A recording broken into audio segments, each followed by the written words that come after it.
সংবাদে আপনাকে স্বাগতম। শুরুতেই সংবাদ শিরোনাম, এরপর বিস্তারিত।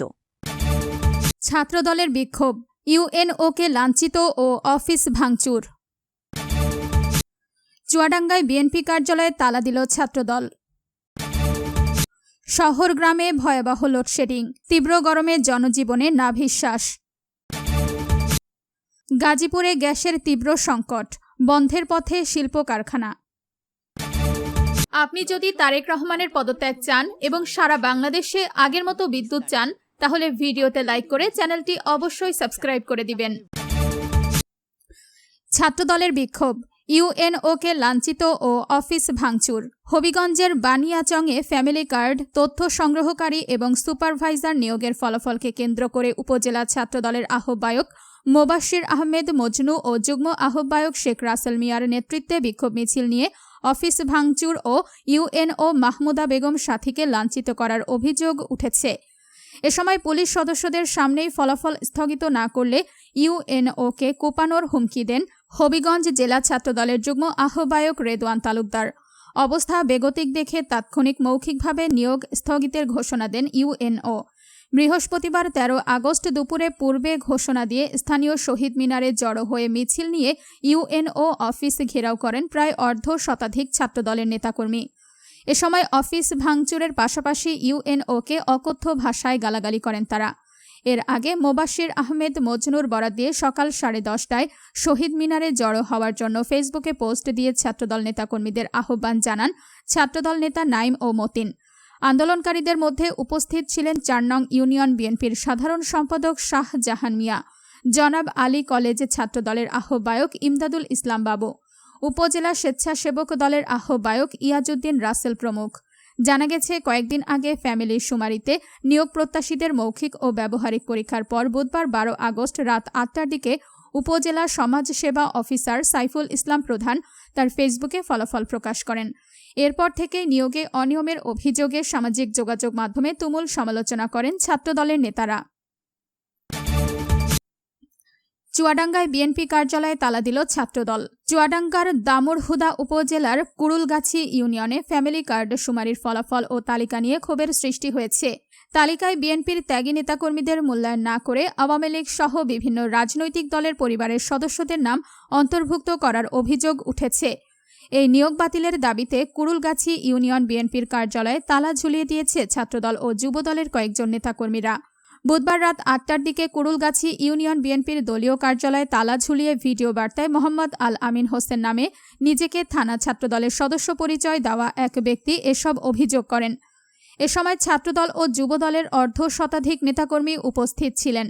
আল আমিন হোসেন তালিকায় অনিয়ম, স্বজনপ্রীতি ও আর্থিক লেনদেনের অভিযোগ তুলে প্রকাশিত ফলাফল বাতিল করে নতুন করে তালিকা প্রকাশের দাবি জানান। ভিডিও বক্তব্যে তিনি বলেন, উপজেলা কর্তৃক আয়োজিত ফ্যামিলি কার্ড শুমারির ফলাফল প্রকাশের পর তিনি দেখতে পান কুড়ুলগাছি ইউনিয়নের বরাদ্দকৃত তালিকায় বিএনপি, আওয়ামী লীগ সহ বিভিন্ন রাজনৈতিক দলের পরিবারের সদস্যদের নাম রয়েছে। তার অভিযোগ, আত্মীয়করণ ও আর্থিক লেনদেনের মাধ্যমে তালিকা করা হয়েছে। ইউনিয়ন ছাত্রদল ও যুবদলের পক্ষ থেকে বিএনপি কার্যালয়ে তালা ঝুলিয়ে এই ঘটনার জবাবদিহিতা দাবি করা হয়েছে। একই সঙ্গে ইউনিয়ন বিএনপির সভাপতি, সাধারণ সম্পাদক সহ সংশ্লিষ্ট নেতাদের কাছে এ বিষয়ে ব্যাখ্যা দাবি করেন তিনি। শহর গ্রামে ভয়াবহ লোডশেডিং, তীব্র গরমে জনজীবনে নাভিশ্বাস। ময়মনসিংহে তীব্র গরমের সঙ্গে পাল্লা দিয়ে বাড়ছে লোডশেডিং। এতে চরম ভোগান্তিতে পড়েছেন শহরতলি ও গ্রাম এলাকার মানুষ। জেলার প্রতিটি উপজেলায় লোডশেডিংয়ের মাত্রা আরও প্রকট। ময়মনসিংহের বিভিন্ন উপজেলার ও গ্রামাঞ্চলের পরিস্থিতি সবচেয়ে ভয়াবহ বলে জানিয়েছেন স্থানীয়রা। ময়মনসিংহ ছাড়াও জামালপুর, শেরপুর ও নেত্রকোনা জেলার বেশ কয়েকটি এলাকার বাসিন্দাদের সঙ্গে কথা বলে জানা যায়, সেখানেও বিদ্যুতের একই চিত্র। দিনে রাতে দফায় দফায় বিদ্যুৎ না থাকায় স্থবির হয়ে পড়েছে মানুষের স্বাভাবিক জীবনযাত্রা। বিশেষ করে শিশু, বৃদ্ধ এবং শিক্ষার্থীদের কষ্ট এখন চরমে পৌঁছেছে। ব্যাহত হচ্ছে শিক্ষার্থীদের পড়াশোনা, ব্যবসা বাণিজ্য ও চিকিৎসা সেবা। স্থানীয় বাসিন্দাদের অভিযোগ, বেশ কিছুদিন যাবৎ নগরীর প্রায় প্রতিটি এলাকাতেই ১ ঘণ্টা পরপর বিদ্যুৎ বিভ্রাট ঘটে। একবার গেলে ১ থেকে ১.৫ ঘণ্টার আগে বিদ্যুতের দেখা মেলে না।